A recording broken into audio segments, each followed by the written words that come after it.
नमस्कार, आवाज इंडिया देखने वाले दर्शकों का स्वागत है। महाराष्ट्र के उप मुख्यमंत्री एकनाथ शिंदे ने लाडली बहन योजना मामले पर विपक्ष की ओर से किए जा रहे आरोपों पर बयान देते हुए कहा है कि जब वो मुख्यमंत्री थे तो उनके कार्यकाल में मुख्यमंत्री लाडली बहन योजना की शुरुआत की गई थी। तत्कालीन दोनों उप मुख्यमंत्री देवेंद्र फडणवीस और अजित पवार के साथ मिलकर एक फैसला लिया गया था और लाडली बहनों ने भी विधानसभा चुनाव में मायावती सरकार को भर भर कर वोट किया। इसलिए अब हमारी जिम्मेदारी और बढ़ गई है। हमारी सभी लाडली बहनों को आत्मसम्मान देना है और आत्मनिर्भर बनाना है, यह हमारी जिम्मेदारी है।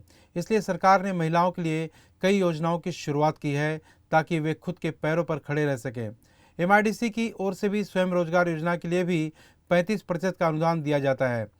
आगे शिंदे ने यह भी कहा कि प्रधानमंत्री नरेंद्र मोदी ने भी महिलाओं को आत्मनिर्भर बनाने के लिए जन धन योजना हो, उज्ज्वला योजना हो या फिर बेटी बचाओ बेटी पढ़ाओ योजना हो जैसी कई योजनाएं प्रधानमंत्री की ओर से शुरू की गई हैं। लाडली बहनों ने हमें विधानसभा चुनाव में पूरा साथ दिया और सौतेले भाइयों को घर पर बैठा दिया। हम लोगों ने कभी नहीं कहा कि प्रिंटिंग मिस्टेक है। 1500 के हमने 2 इंस्टॉलमेंट अभी दिए हैं, अब 2100 की बात है। हमारी मायावती के घोषणा पत्र में कही गई है, सरकार उसकी भी योजना बना रही है। घोषणा पत्र 5 साल का होता है, हमने जो कहा है उसमें बिल्कुल परिवर्तन नहीं करेंगे। हमारी वह प्रिंटिंग मिस्टेक नहीं है। बाकी की योजनाएं भी शुरू रहनी चाहिए और लाडली बहन योजना भी शुरू रखनी है और विकास भी होना है। इसलिए सरकार इस योजना पर पूरी तरह से काम कर रही है। क्या कुछ कह रहे हैं महाराष्ट्र के उप मुख्यमंत्री एकनाथ शिंदे, आइए सुनते हैं। बहिणींना खूप खूप शुभेच्छा आणि महिला दिनाच्या लाडक्या पत्रकारांना पण शुभेच्छा।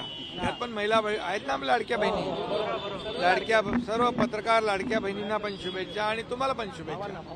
खरं म्हणजे आज महिला दिनाच्या जागतिक महिला दिनाचा कार्यक्रम सगळीकडे आपण साजरा करतोय।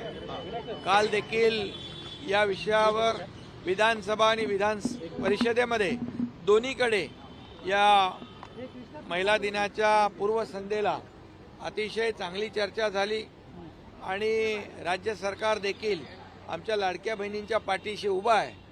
2 इन्स्टॉलमेंट पण त्यांच्या खात्यामध्ये जमा केले, म्हणजे या महिला दिनाचं औचित्य साधून। त्यामुळे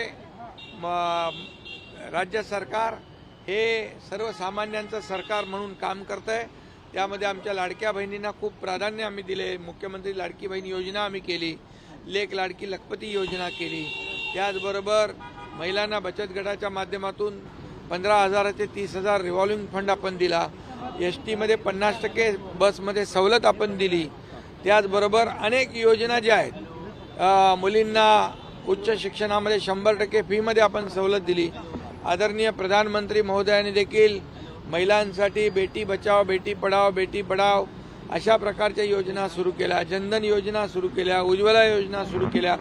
म्हणजे राज्य सरकार आणि केंद्र सरकार मिळून या आमच्या लाडक्या बहिणींचा सन्मान करण्यासाठी, त्यांना आत्मनिर्भर करण्यासाठी आणि त्यांना आत्मसन्मान मिळवून देण्यासाठी विविध योजना या ठिकाणी करत आहे।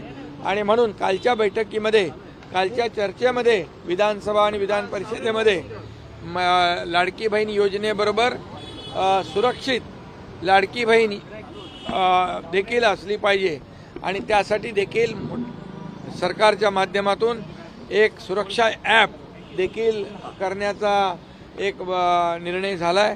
आणि त्यामध्ये नक्की आपल्या लाडक्या बहिणी कुठेही अडचणीत आल्या तर त्यांच्यावर त्यांना तात्काळ सहकार्य, त्यांना तात्काळ मदत दिली जाईल। शेवटी आता महिला आणि लाडक्या बहिणी प्रत्येक क्षेत्रामध्ये आहेत, म्हणजे अगदी वैमानिकापासून फायटर प्लेन पासून, रेल्वे पासून, फायर फायटर पासून, इथं आपलं जे युद्ध नौका सिंधुदुर्गामध्ये आदरणीय मोदी साहेबांनी त्याचं लोकार्पण केलं, त्याची देखील हे सारथ्य जे आहे ती पण आपली महिला महाराष्ट्रातली लाडकी बहीण करते आहे। त्यामुळे आता महिला कुठल्याही क्षेत्रामध्ये मागे नाहीत, त्यांना पुढेच जाण्यासाठी हे सरकार कटिबद्ध आहे।